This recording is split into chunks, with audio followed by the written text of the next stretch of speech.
SensoCast, podcast da Senso Consultoria de Comunicação para falar sobre jornalismo e comunicação corporativa em saúde, ciência e educação. Apresentado por Moura Leite Neto.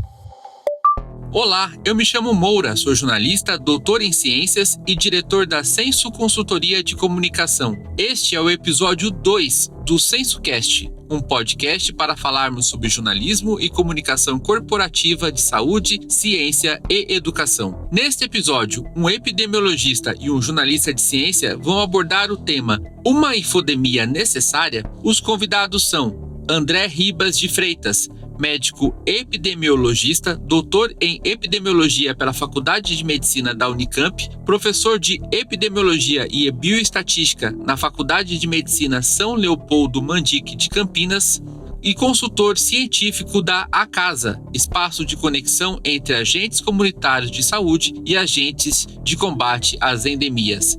E também Rafael Garcia, jornalista graduado pela Escola de Comunicações e Artes da Universidade de São Paulo, ECA-USP. Rafael foi bolsista do programa Night Science Journalism do Massachusetts Institute of Technology, o MIT. Com 25 anos de experiência em redações, 20 dos quais dedicados à cobertura de ciência, Rafael atuou em veículos de imprensa como Folha de São Paulo, Scientific American Brasil, Galileu e G1. Foi vencedor do Prêmio Exxon de Jornalismo de 2015 na categoria Informação Científica. Desde 2019 é repórter de ciência do jornal O Globo, onde cobriu a pandemia de Covid-19 desde o início. São mais de 2 anos de pandemia de Covid-19. Neste período, no Brasil são mais de 30 milhões de casos e 667 mil mortes. Entre os sobreviventes, uma imensa população que apresenta sequelas associadas ao diagnóstico, incluindo dificuldade para respirar, perda de olfato, dentre outras. O nome para isso é Covid longa. Na atual onda da Covid-19, a baixa mortalidade é uma boa notícia. Porém, poderia ser melhor. Estamos abaixo dos 80% de pessoas totalmente imunizadas, que tomaram as 2 primeiras doses ou dose única. Outro agravante é a baixa adesão à terceira dose, primeira dose de reforço. Ao mesmo tempo, o papel da mídia em noticiar doenças infecciosas não pode se limitar à Covid-19. Temos a sazonalidade da gripe, assim como outras doenças como dengue, zika, febre amarela e chikungunya. Mais recentemente, entrou em pauta também a varíola do macaco. Um cenário que impacta na cobertura jornalística, que se não for feita com qualidade e na medida certa, pode provocar uma infodemia. A Organização Mundial da Saúde, OMS, classifica infodemia como sendo o excesso de informação, incluindo informações falsas ou enganosas em ambientes digitais e físicos durante um surto de doença. Segundo a entidade, a infodemia causa confusão e comportamentos de risco que podem prejudicar a saúde. Também leva à desconfiança nas autoridades de saúde e prejudica a resposta da saúde pública. Uma infodemia, afirma a OMS, pode intensificar ou prolongar os surtos quando as pessoas não têm certeza sobre o que precisam fazer para proteger sua saúde e a saúde das pessoas ao seu redor. Com a crescente digitalização, uma expansão das mídias sociais e do uso da internet, as informações podem se espalhar mais rapidamente. Isso pode, por um lado, ajudar a preencher lacunas de informações mais rapidamente, porém, podem também amplificar mensagens prejudiciais. Diante deste cenário trazido pela OMS, a reflexão que propomos é de buscar o equilíbrio na transmissão de informação, alertando na medida certa, sem causar pânico, porém, sem que a população deixe de perceber o risco ao redor dela. Sobre este desafio, vamos ouvir nossos convidados. O primeiro convidado deste episódio é André Ribas de Freitas, médico epidemiologista, doutor em epidemiologia pela Faculdade de Medicina da Unicamp e professor de epidemiologia e bioestatística na Faculdade de Medicina São Leopoldo Mandic de Campinas. André Ribas é também consultor científico da ACASA, espaço de conexão entre agentes comunitários de saúde e agentes de combate às endemias. André, como que você avalia o atual cenário da Covid-19 no Brasil e no mundo no que diz respeito principalmente ao que há de evidência sobre Covid longa? Muito obrigado por estar aqui conosco no SensoCast. Olha, a Covid longa, ela é uma preocupação bastante grande, né? Porque ela acaba sendo uma das grandes preocupações, mesmo quando a gente tem formas mais brandas da doença, né? Ela ainda não é muito bem conhecida, não se conhece exatamente quais são as complicações. Agora, é importante também a gente entender que não é tão simples definir, atribuir à Covid todas as complicações tardias que os pacientes venham aparecer, né, venham apresentar após ter uma Covid. Por que eu estou dizendo isso? Porque uma série de sintomas que são atribuídos à Covid longa podem aparecer em outros tipos de doença, né? É um tipo de pesquisa científica que não é tão simples do ponto de vista metodológico. Perfeito. E, André, estamos com uma média hoje de 8 entre 10 brasileiros imunizados com as 2 doses ou dose única de vacina contra a Covid-19. Esse dado permite que medidas como o uso de máscaras possam realmente não ser obrigatórias e sim optativas, ou a flexibilização desta proteção foi uma decisão precipitada? Olha, eu acho que a grande questão das máscaras é a forma como se comunica a situação, né? Eu acho que tem que haver uma separação maior entre os aspectos técnicos e os aspectos políticos, né? E isso no Brasil ficou muito confuso, porque tanto o governo federal como alguns estados tentaram utilizar o que eles chamaram de fim da pandemia como uma vitória do ponto de vista político dos governadores e do governo federal, né? Isso é muito complicado, uma vez que a gente ainda não terminou a pandemia de fato. Segundo, a transmissão da doença ela ainda ocorre de maneira bastante significativa, inclusive com perdas de vidas, né? Agora, especificamente sobre a obrigatoriedade do uso de máscaras, eu acho que deveria ser mantido em ambientes fechados, né?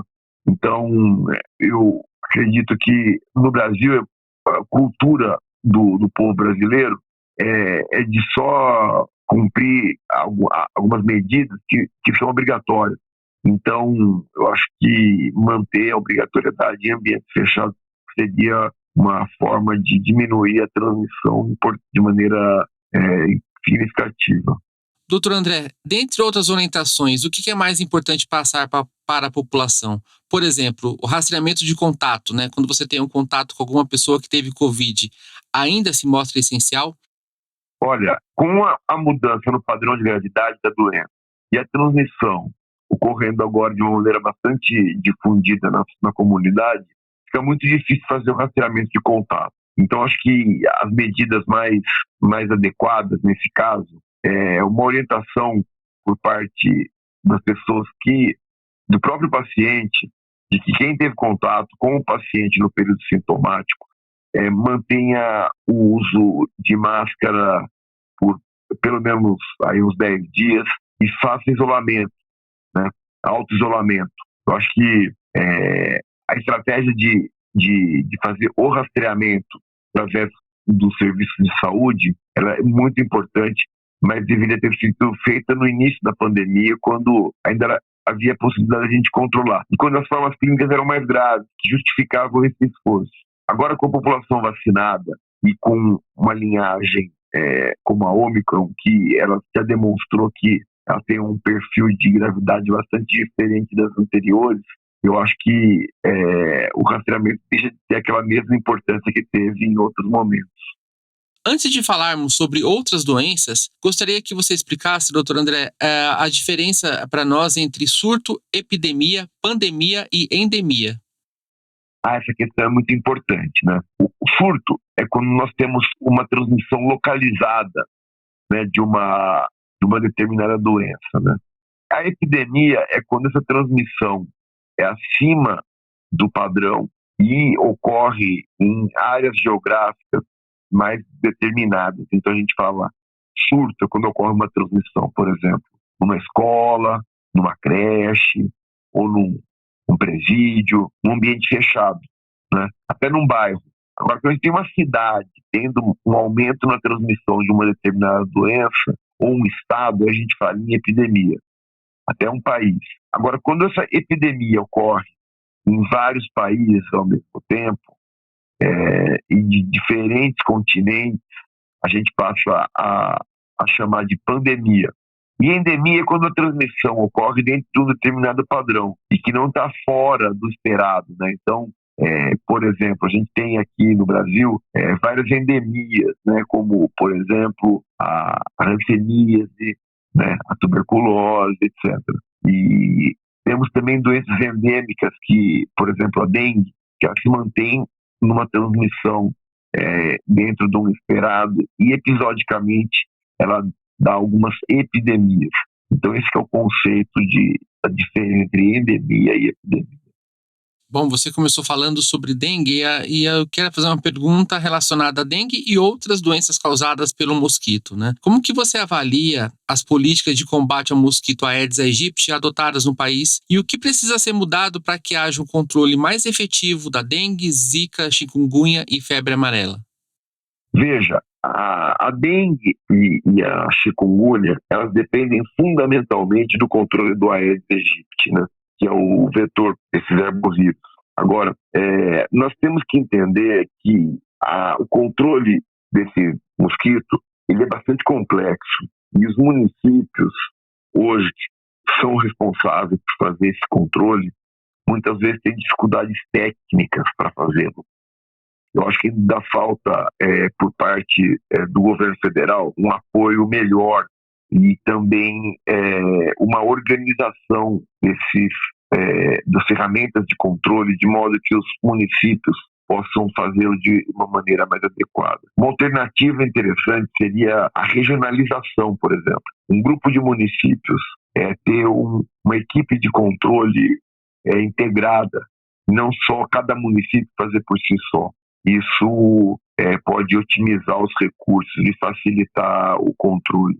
Agora, quanto à febre amarela, apesar dela ser transmitida também pelo Aedes aegypti, o controle da transmissão dela entre humanos se faz fundamentalmente através da vacinação. Isso porque já existe uma vacina bem efetiva contra essa doença e ainda que haja algum nível de ocorrência do mosquito, se toda a população estiver vacinada, a transmissão acaba não acontecendo. Então, acho que é muito importante nós retomarmos uma tradição que nós sempre tivemos de vacinação no país, né? A gente perdeu nos últimos anos essa potência nossa. Nós tivemos um governo federal que, além de não investir na questão da vacina, ainda foi omisso em outras situações e foi até um pouco, a gente pode dizer assim, atrapalhou um pouco a cultura nossa de vacina, divulgando informações falsas a respeito de segurança e eficiência das vacinas. André, o que nós sabemos hoje sobre a varíola dos macacos? Uma doença que não é nova, embora esteja agora como uma notícia mais recente na mídia brasileira, né? Mas é uma doença conhecida desde o final da década de 50, notificada pela primeira vez em 1970 no Congo, e desde então estava restrita à África e numa condição endêmica, mas que passou, né, como eu disse, a estar mais presente no noticiário nos outros continentes e agora também aqui na América do Sul, nas últimas semanas. Isso aconteceu por ela se espalhar pelo mundo. Mas fale, né, o que é essa doença varíola dos macacos? Olha, é uma doença bastante, apesar de ser não ser uma doença nova, ela é pouco conhecida. Isso porque ela é uma doença que ocorre apenas em alguns locais, né? Ela não ocorre em países europeus, nem em países mais desenvolvidos, onde a capacidade de desenvolvimento de pesquisa é bastante maior. Por ocorrer só na África, não houve tanto investimento no conhecimento dessa doença como outras que ocorrem nesses países mais desenvolvidos. O que a gente sabe hoje é que, apesar de chamar varíola do macaco, o principal reservatório natural da doença não são os primatas, não são os macacos, são, na verdade, roedores africanos. Então, é através desses animais, principalmente através desses animais, que a doença se mantém, que o vírus se mantém na natureza. Eventualmente, o homem pode ser um hospedeiro, né, pode ser vítima dessa doença, e ele adquire desses animais através do contato direto com o animal vivo, ou com a carne desse animal, ou até com excrementos de roedores, né? Isso ocorre em diversas situações, principalmente na República Centro-Africana, no Congo, na República Democrática do Congo, e em alguns países do oeste da África, como a Nigéria. Existem duas linhagens desse vírus, né? Uma linhagem que ocorre na República Centro-Africana e no Congo, na República Democrática do Congo, e a linhagem que ocorre no oeste, né, da África. A linhagem da África Central, ela é bastante mais frequente, a ocorrência de transmissão é maior também, e é um pouco mais grave a doença entre humanos. Agora, a linhagem que ocorre na Nigéria, felizmente, ela ocorre em menor quantidade e tem uma gravidade bastante... a letalidade é um terço menor, né, do que a outra. E, por sorte, a linhagem que chegou até a Europa foi justamente essa que ocorre na Nigéria, né, no oeste da África. Bom, o motivo pelo qual aconteceu esse surto é um surto ainda que não está difundido em vários países. Estão ocorrendo transmissão na Europa, nos Estados Unidos, mas também ocorrendo, por exemplo, pontualmente, né? As cadeias de transmissão de outras regiões do planeta ainda não são muito importantes, embora esteja acontecendo na Austrália, até no Israel, né? E teve confirmação de casos aqui nas Américas, na Argentina, mas foram pacientes que se infectaram na Europa. Então, neste momento, ainda é o momento de tentar entender por que houve esse aumento de transmissão que ocorreu simultaneamente em vários países da Europa. Uma das hipóteses é que tenha havido a transmissão durante algumas festas, tipo rave, que ocorreram tanto na Bélgica como nas Ilhas Canárias, na Espanha, né? Então, essas hipóteses estão sendo ainda avaliadas, né? E são as hipóteses mais fortes. Trago uma pergunta agora sobre as campanhas de vacinação, né, a adesão a elas. André, no contexto da epidemiologia, em que medida o Brasil pode sofrer com a baixa adesão às vacinas, como a para a tríplice viral, BCG, contra o vírus HPV, dentre outras? Olha, essa questão da queda na cobertura vacinal é bastante complexa, viu? Porque as consequências disso, elas vão se acumulando na população. Pode ser que no primeiro ano não aconteça nada, no segundo ano não aconteça nada, e daqui a alguns anos a gente tem a consequência de ter epidemias de doenças que hoje estão bem controladas, como, por exemplo, o sarampo. Essa questão é da maior gravidade, porque nós sempre tivemos, desde que foi montado, né, o Programa Nacional de Imunização, o PNI, nós temos tido historicamente altas coberturas vacinais e tem sido um sucesso em várias doenças, a forma como o Brasil tem enfrentado. Agora, essa queda, né, que foi motivada por várias questões, uma de diminuição do investimento, a outra da própria pandemia, que é uma consequência que a pandemia dificultou o acesso das pessoas aos centros de saúde, né? E também a política do governo federal de desacreditar as vacinas. Esse conjunto acabou levando a gente a uma situação bastante complicada de diminuição na cobertura vacinal, que isso é o que a gente pode identificar como as causas dessa queda na cobertura vacinal. Agora, do ponto de vista das consequências nós podemos ter uma recrudescência de formas graves de tuberculose, de ter complicações aí advindas de mulheres que possam ficar grávidas tendo rubéola, que aí você tem a síndrome da rubéola congênita, e o sarampo, que em si já é uma doença bastante preocupante, porque ela por si já pode levar à morte de crianças, né? Principalmente crianças, adultos também podem até morrer de sarampo, mas as crianças são as mais afetadas. André, muito obrigado por sua participação no SensoCast. Algo mais que você gostaria de acrescentar?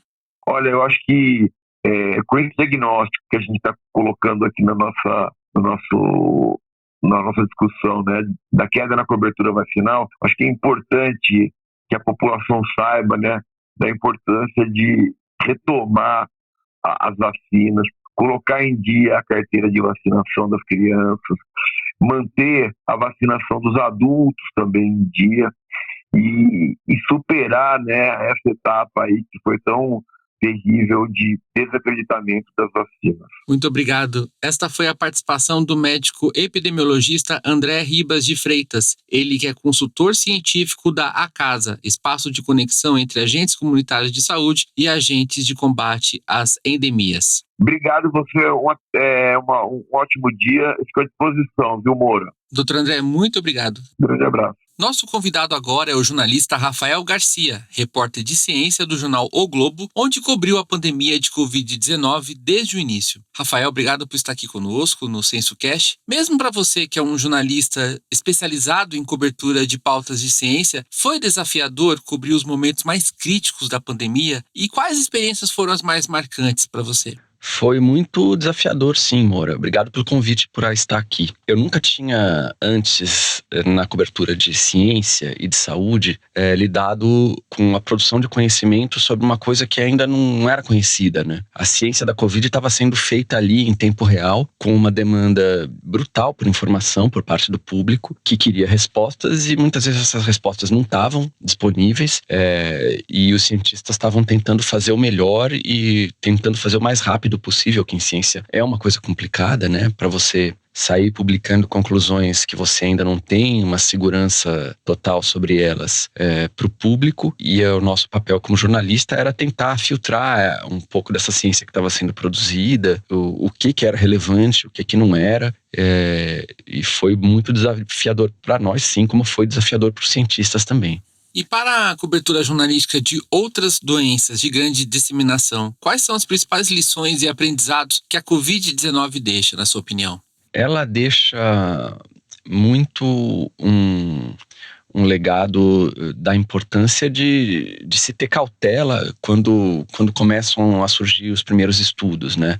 Aqui no Brasil a gente vivenciou isso muito também na época da Zika, e se espalhou muito boato, muita informação equivocada ali em final de 2015, começo de 2016, por conta da Zika, e a gente tinha que procurar as melhores fontes, os melhores cientistas para tentar entender o que era a compreensão daquela doença e do modo como ela se disseminava. Então, a Zika, o começo da Zika talvez tenha sido até mais difícil, porque a gente não tinha um farol do que estava acontecendo fora do Brasil para se guiar, como foi no caso da Covid, né? Era um fenômeno majoritariamente brasileiro, né? Teve, enfim, em alguns outros países da América Latina, mas coube ao Brasil e aos cientistas brasileiros, né? Realmente identificar aquilo e entender o que estava acontecendo, e coube aos jornalistas brasileiros, antes dos outros, traduzir tudo aquilo. Na Covid foi muito desafiador, claro, porque foi um fenômeno que teve muito mais impacto, né? Muito mais mortes, e teve uma preocupação muito maior do público. Mas desse ponto de vista da cobertura do começo da epidemia, a Zika foi mais difícil. Rafael, você como jornalista acostumado com a cobertura de ciência, está sempre, né, na sua rotina lendo artigos científicos, e desses artigos científicos tendo um olhar diferente do que um jornalista que não está habituado com essa editoria a entender aquilo que é mais relevante, a interpretar a relevância daquele estudo e ter uma propriedade maior de extrair o melhor do pesquisador, autor do trabalho, ou então aquele que vai comentar o trabalho de um colega. Mas na pandemia teve aquele cenário de muita produção científica, né, porque o momento do mundo exigia isso, mas também de situações de artigos que ainda não tinham sido revisados por pares. Como que foi esse cenário, assim, de vocês acompanhar as evidências científicas, separar o joio do trigo, não perder furos, enfim, mas trazer a informação embasada para a população, baseada em evidência? Como que foi esse desafio?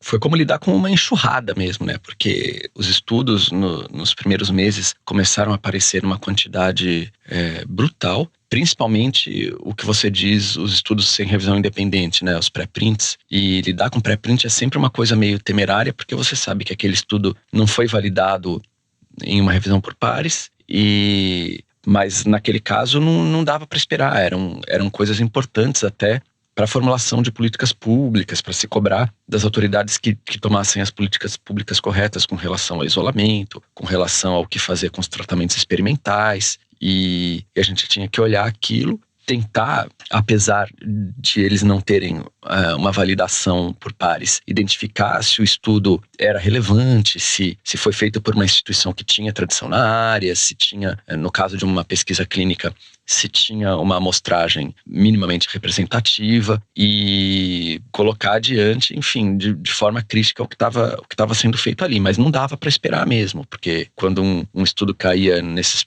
repositórios de pré-print, né, principalmente o medRxiv e o bioRxiv eram os que mais foram procurados pelos jornalistas, a gente pegava aquilo ali e saía atrás de algum outro especialista para comentar, mas a gente tinha que ter um olhar crítico em cima daquilo para ter um mínimo de segurança de que a gente não ia colocar adiante um estudo feito sem ser muito, muito criterioso. E com relação aos estudos normais, eles bagunçaram também um pouco a rotina de cobertura científica, porque nós, jornalistas de ciência, estamos muito acostumados com isso. O público geral não sabe, mas as grandes publicações científicas, elas passam para os jornalistas antecipadamente alguns estudos, em geral com uma semana de antecipação, para você poder trabalhar melhor a reportagem, para você dar tempo de passar aquilo para algum outro especialista ler e comentar. Então você tem esse gap de uma semana para os estudos da Nature, da Science, das grandes revistas científicas, você consegue trabalhar melhor. Mas com a pesquisa de Covid e pela situação de urgência, todas essas revistas passaram a acabar com esse período de latência, esse período de embargo. Então, quando o estudo era aprovado, imediatamente eles abriam o estudo, inclusive colocavam de graça na internet, né? Porque muitas dessas revistas são pagas, mas esses estudos sobre Covid, eles colocavam de graça. E aí você via lá, às vezes, um paper, um estudo que era relativamente complicado de entender, sabia que aquilo era importante e tinha que virava uma corrida para cobrir, como em outras áreas do jornalismo, né? Acho que esse é uma coisa, esse privilégio que os jornalistas de ciência tinham de ter um tempo para raciocinar e pensar em cima dos artigos, é uma coisa, de certa forma, um pouco artificial, porque o jornalismo, a pressa é uma coisa inerente ao jornalismo, né? Você eliminar isso de forma artificial, assim, eu não sei se é uma coisa boa, e, enfim, eu não acho que isso tenha prejudicado a cobertura, mas é uma coisa que propiciou mais emoção aí do ponto de vista de prazos e de pressa para os jornalistas. E como você já mencionou, né, você já escreveu reportagens sobre microcefalia associada com o vírus Zika, mas também já escreveu sobre ebola, febre amarela e tantos outros temas, né? Para os colegas jornalistas e divulgadores de ciência que estão nos ouvindo agora, o SensoCast, quais são as principais lições de casa entre a apuração e o conteúdo pronto para ser publicado que você passaria para nós aqui? Olha, é difícil dizer, porque assim, eu não gosto de pensar no processo de fazer jornalismo de ciência como uma coisa fundamentalmente diferente do resto do jornalismo de política, do jornalismo de economia. Os cuidados que você tem que ter, em última instância, são os mesmos, né? Você tem que validar a informação, você tem que procurar o contraditório, e quando você cobre uma epidemia, você sabe que na comunidade médica, na comunidade acadêmica, vão existir opiniões que são diferentes ali, e a gente tem que buscar isso, mesmo que isso às vezes seja um pouco penoso, né? Você acha, não, você pega uma informação que você, pela solidez dela, você imagina que ela vai ser um consenso, que não vai ter ninguém contestando ela, mas às vezes quando você procura, você encontra pessoas que pensam de forma diferente. E aí você precisa adquirir essa habilidade de exercer a capacidade de julgamento para quando esse contraditório é relevante ou não. Porque na pandemia a gente viu muito isso, né? Muita gente que adotou uma posição de contestar o consenso científico que estava sendo construído, não porque discordava por critérios técnicos, mas por critérios ideológicos mesmo, porque queria contestar uma política pública que estava sendo implementada, ou porque um ou outro político não ia se beneficiar daquelas conclusões, né? Os políticos não gostam de estarem errados e terem que voltar atrás, né? Isso é uma coisa que a gente viu muito. E nenhuma outra epidemia que eu cobri, nem que outros jornalistas cobriram, teve uma intrusão da política tão grande em cima da ciência, né? A Zika foi um pouco difícil e desafiadora do ponto de vista científico no começo, mas ela não teve essa perturbação política toda que a cobertura da Covid sofreu. Então, a gente precisa ter sangue frio nessas horas e ir atrás das melhores informações, buscar o contraditório, mas ser crítico também com o contraditório, para entender o que é relevante e qual o tamanho desse consenso que está sendo construído. Às vezes, uma opinião que não está bem balizada não merece aparecer numa reportagem. A gente tem que saber tomar essa decisão. Nem sempre a gente toma a decisão certa, né? E aí você tem que também ter a humildade de redirecionar a sua cobertura, fazer reportagens com um caminho diferente, mas tem que... Enfim, é como eu digo aquela coisa, a gente vai ficando velho no jornalismo, as coisas não vão necessariamente ficando mais fáceis, né? Você acaba, às vezes, até trabalhando mais para se certificar de que aquilo que você está passando adiante é sólido. Rafael, ao longo dessas 2 décadas em atuação com o jornalismo de ciência, como que você avalia a via de mão dupla, né? Ou seja, avalia o preparo dos cientistas em falar com os jornalistas, mas também dos jornalistas hoje estarem mais preparados para falar com o cientista, para falar com o pesquisador. Como que você vê essa relação hoje? Não só em relação a um preparo técnico de conhecimento sobre a pauta que vai ser abordada, mas também dessa relação ser o mais saudável ou não do que já foi em outros tempos. Eu acho que hoje o jornalista médio, de forma geral, está mais bem preparado, porque muita gente que cobria outros assuntos acabou sendo arrastado para a cobertura de Covid durante o auge da pandemia. Então, muita gente que não sabia o que era um pré-print, não sabia como que funcionava o sistema de publicação médica, não sabia como se faz um teste clínico, o que é fase 1, 2 e 3. Muitas pessoas que estavam alheias a tudo isso, trabalhando em outras áreas de jornalismo, hoje sabem. Então, elas, quando vão fazer uma matéria, principalmente pesquisa médica, elas têm uma noção muito melhor do que é aquilo do que elas tinham antes. E mesmo quem já era especializado acabou se aprofundando muito mais nisso tudo, porque a gente começou a cobrir meandros e detalhes de pesquisas clínicas em que antes a gente não entrava muito. Então, realmente mudou de patamar. Os cientistas, evidentemente, os que trabalham nessas áreas que foram diretamente afetadas pela pandemia, né? Os epidemiologistas, infectologistas, imunologistas, todas essas áreas que foram mais demandadas, eles deram muitas entrevistas, né? Você ligava ali a televisão, todo dia você via uma fonte sua falando, e eles foram aprendendo a lidar melhor com os jornalistas também, até pela quantidade de entrevistas que eles deram, né? Não sei se houve um esforço aí por parte das sociedades médicas ou dos hospitais de um treinamento melhor desses profissionais, mas eu percebi que evoluiu isso sim durante a pandemia. Por outro lado, em muitos momentos da pandemia, eles ficaram muito cansados. A gente sabe que eles precisam de tempo para se atualizar, para ler, para buscar na literatura científica o que é novo. Muitos deles são clínicos, precisam estar ali na linha de frente muito tempo e não tinham um tempo muito grande para dedicar aos jornalistas. Então, muitas vezes eu fui entrevistar profissionais que tinham essa boa vontade de dedicar um pouco de tempo para a gente, mas já estavam muito cansados. Então, isso dificultou um pouco. Nós, jornalistas, ficamos muito cansados, exaustos também em alguns momentos, né? No auge da pandemia. Isso atrapalhou um pouco, mas eu acho que para os cientistas que trabalham nessa área que foi muito afetada, essa experiência toda de contato com jornalistas ajudou muito dos dois lados, né? Tanto o jornalista que não conhecia a ciência a se relacionar melhor com os cientistas, quanto os cientistas a entenderem um pouco melhor as necessidades do jornalista de informação quando ele precisa passar um conhecimento técnico para o público. Rafael, nessa questão do cansaço, da exaustão que você comentou, qual que é a sua avaliação sobre a infodemia alertada pela Organização Mundial da Saúde? Que em determinado momento da pandemia, eles alertaram para um excesso de notícias sobre saúde por conta não só do jornalismo de qualidade que era feito, mas da outra ponta, né, de muita publicação falsa que atrapalhava na percepção de risco e nas próprias condutas das pessoas em relação ao controle da pandemia. Como que você avalia isso? E também, assim, na sua visão como jornalista de ciência, como é possível equilibrar informação de qualidade na quantidade certa e com capacidade de contrapor essas fake news?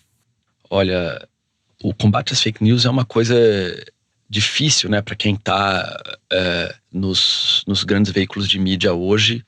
A nossa preocupação historicamente sempre foi a de publicar a informação que a gente acreditava que era correta. Você combater a informação que está errada e que está se disseminando é uma coisa totalmente diferente. Quando começou a pandemia, por conta desse fenômeno ter sido visto já, principalmente em eleições, a maior parte dos veículos brasileiros já tinha alguma estrutura para tentar contribuir com isso aí. Então, os veículos da Globo têm o Fato ou Fake, que é um projeto que já se dedicava a isso, principalmente na cobertura política, começou a se dedicar também a combater essas fake news na pandemia. Os outros jornais tinham o projeto Comprova, que é um projeto que teve muito sucesso também nas eleições e começou a trabalhar com questões de saúde durante a pandemia. Mas é muito difícil, eu não sei se existe já um estudo que tenha uma métrica de quanto esses projetos e das agências de checagem também contribuíram para frear um pouco isso, porque a fake news elas ganham vida própria ali no Facebook, no Twitter, no próprio WhatsApp, que talvez seja a plataforma mais difícil de combater isso. Eu acho que a minha impressão é que a gente não teve muito sucesso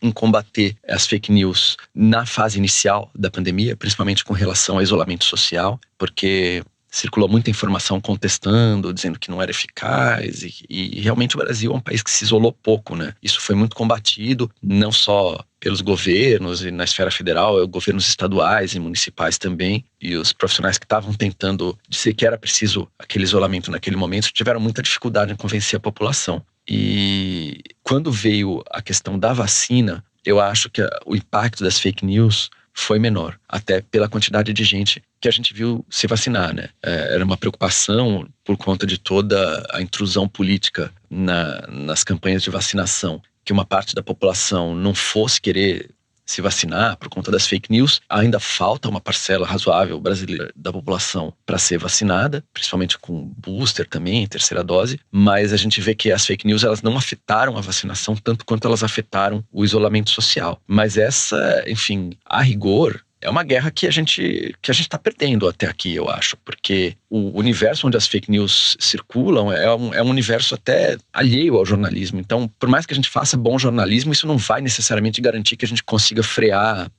essas fake news na área de saúde, né? Eu não acho que eu tenho uma resposta para isso, não. Bom, Rafael, muito obrigado por sua participação aqui no SensoCast. Algo mais que você gostaria de acrescentar? Não sei, Moura, eu estava falando para você aqui antes do programa, né? Durante toda a cobertura da pandemia, a gente não parou muito para refletir sobre o que a gente estava fazendo, né? A gente via lá as coisas acontecendo e tinha que correr para trabalhar e divulgar. Mas é bom agora que a pandemia não acabou, mas pelo menos a rotina do jornalismo ela voltou um pouco mais ao normal, a gente parar para fazer esse tipo de reflexão. O seu convite até me fez parar para pensar em algumas coisas que eu não tinha pensado ainda. Achei bem interessante. Muito obrigado, Rafael. Obrigado pelo convite, Moura. Até a próxima, então. Muito obrigado, Rafael. Grande abraço. Obrigado a você que está ouvindo o SensoCast, o podcast da Senso Consultoria de Comunicação em Saúde, Ciência e Educação. E assim encerramos o episódio 2. Nesta primeira temporada, traremos episódios mensais. Cada episódio novo estreará na última terça-feira de cada mês. Caso você não tenha ouvido, no primeiro episódio o tema foi Mídia, Política e Indústria do Fumo. Nos acompanhe nas mídias sociais e em nosso site sensocomunicacal.com.br. Um grande abraço e até o próximo episódio. Este podcast é uma produção Senso Consultoria de Comunicação e Estúdio Banca Podcast. Apoio Banca de Conteúdo.